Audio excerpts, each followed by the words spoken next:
तर पाहूयात आणखी एक मोठी बातमी। वाल्मिक कराडनं अवाधा कंपनीकडे एक वेळा नाही तर तब्बल 6 वेळा खंडणी मागितल्याचं समोर आलंय। अवाधा कंपनीचे प्रकल्प अधिकारी सुनील शिंदे यांच्या जबाबातून त्याचा उल्लेख आलाय। तर सुदर्शन घुले यांना संतोष देशमुखला तुला बघून घेईल, जिवंत सोडणार नाही अशी धमकी दिलेली होती संतोष देशमुख यांना, अशी माहिती ही समोर आली आहे। तब्बल 6 वेळा कराडनं खंडणीसाठी धमकी दिल्याचं समोर आलंय।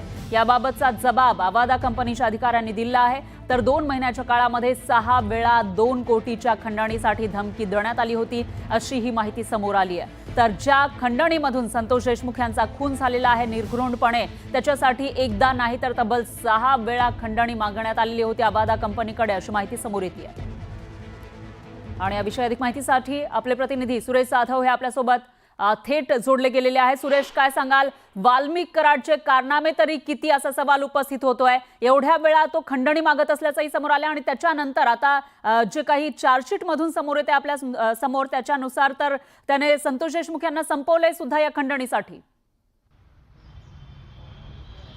धक्कादायक आहे। दोषारोपपत्रामधून जे नवनवीन जॉब समोर येत आहेत आणि ते मान्य न्यायालयामध्ये आरोपींना शिक्षा करण्यासाठी ते अत्यंत महत्त्वाचे असणार आहेत। फरा यामध्ये 6 वेळा जी खंडणी मागितली त्याच्या तारखा देखील आपल्याकडे आहेत, ज्या जबाबामध्ये उल्लेख केलेल्या तारखा आहेत। पहिल्यांदा जी खंडणी मागितली होती ती 28/8/2024 या दिवशी फोनवरून खंडणी मागितली होती। तुम्ही परळीत येऊन भेटा हे तर काम बंद करा अशा पद्धतीने पहिल्या दिवशी म्हटले होते। दुसऱ्या दिवशी जी खंडणी मागितली ती 11/9/2024 ला फोनवरून खंडणी मागितली होती आणि यावेळी तुमचे बीड जिल्ह्यात कुठे कुठे काम चालू आहे याची मला माहिती आहे। तुमच्या वरिष्ठाकडे या संपूर्ण गोष्टीच्या संदर्भामध्ये जे उल्लेख आहे तो विशेष केला गेलेला आहे आणि एक वेळ नव्हे, 2 वेळ तर 6 वेळा, आणि त्याची तारीख सुद्धा प्रत्येक वेळेस बदलली गेली। तिसऱ्यांदा खंडणी मागितली ती 8/10/2024 रोजी खंडणी मागितली। वाल्मिक कराड आणि विष्णू चाटे आणि सुनील शिंदे यांनी जे म्हटलं की माझे सहकारी शिवाजी थोपटे हे परळीमधील जगनमित्र कार्यालय, जे परळीमधलं जगनमित्र कार्यालय अत्यंत महत्त्वाचं आहे, परळीमधल्या जगनमित्र कार्यालयामध्ये बैठक झाली आणि त्या ठिकाणी देखील अशाच पद्धतीने खंडणी मागण्यात आली होती।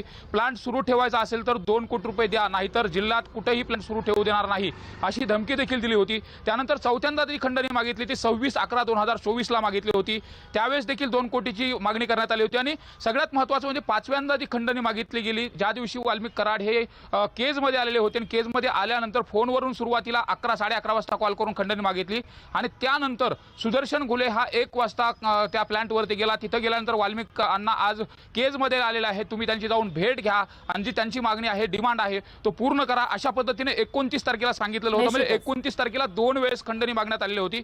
तर आपण जर पाहिलं तर 6 तारखेला म्हणजे सगळ्यात शेवटला जी खंडणी मागितली त्या दिवशी भांडणं झाले होते, वाद झाले। निश्चितच सुरेश, त्याच्यामुळे आता एवढ्या वेळा खंडणी मागितली आणि त्याच्यानंतर पुढे नेमकं काय केलं जेव्हा खंडणी मिळत नाही असं दिसताना, किंवा जरब बसवण्यासाठी ते आपल्या सगळ्या महाराष्ट्राच्या समोर आहे, त्यामुळे आता आणखी काय पुढे समोर येणार ते बघावं लागेल। धन्यवाद तुम्ही दिलेल्या या सविस्तर माहितीसाठी।